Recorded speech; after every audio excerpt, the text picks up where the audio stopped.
yes, there is this kind of disorderliness that's taking place globally, whether it's the environment, whether it's politics. There has to be something new that has to replace it. So as certain things begin to break down, we have to make a choice to how to create order.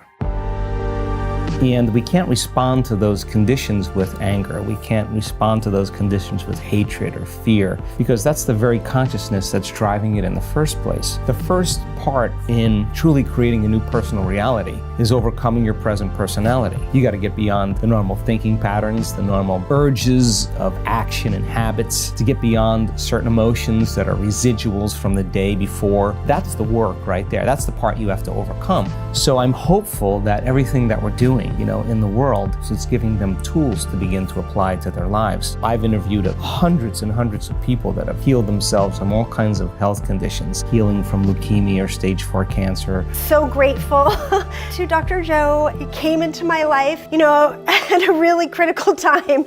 I'm telling you that I'm more mystified, I'm more surprised lately than I can't believe what we're witnessing. I'm humbled. Don't even ask me how it's happening. Every event, we're just going, wow, let's sit down here and just think about what we're doing. It's amazing. I think the challenge is that people have to wake up.